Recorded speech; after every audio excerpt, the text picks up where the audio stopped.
Where do you get your business from, Jennifer?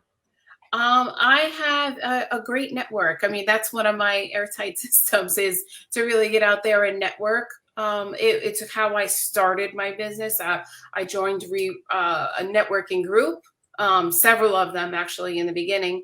And I've stuck with those relationships. I like to call those people that I have my dirty dozen. So those are 12 people within kind of the industry who refer me business. So my photographers, the title persons, mortgage people, attorneys, um, even home inspectors. I mean, those people are still really referring me business, and I really found my niche market because I understand that people want to do business with me if I'm more like them, right? That's just typical any sales Yeah. in any industry. So I think a lot more like investors and builders. So those are the people that I really kind of resource all the time. The market has changed though, and the way that inventory has decreased, I really had to expand and figure out what that Mhm. looked like. So I've definitely had to get out of a little bit of my comfort zone, especially during COVID, and really just expand where I'm working.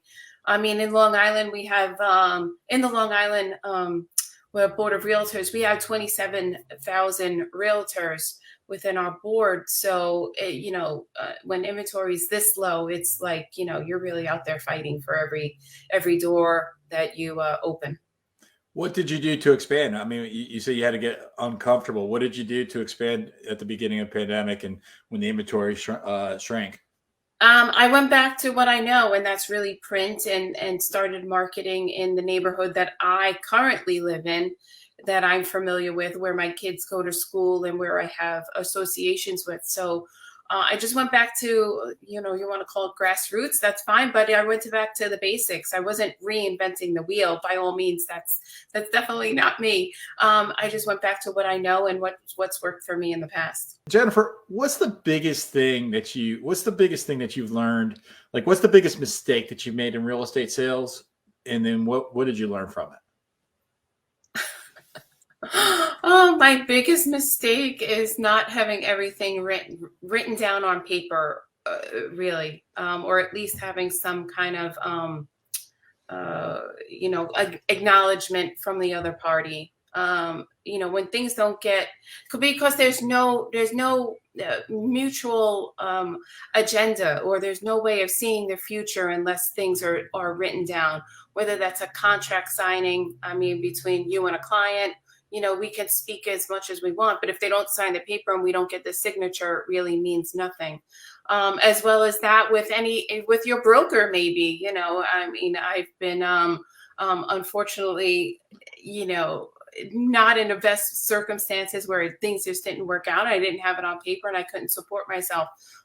So, not having it on paper right now, I would say, is my biggest regret. So what would you say the most important thing that you have learned in real estate sales that you could share with me right now, that if somebody was struggling, or if they're, peaks and valleys, or if they're newer, what would a bit of advice be that you would give to that person right now? I'm very data and science driven, so I go automatically to that. And I'm a researcher, and that's what I really love to do. But I would say if someone really wants to get one of their steps or systems in place, is to learn personality profiling.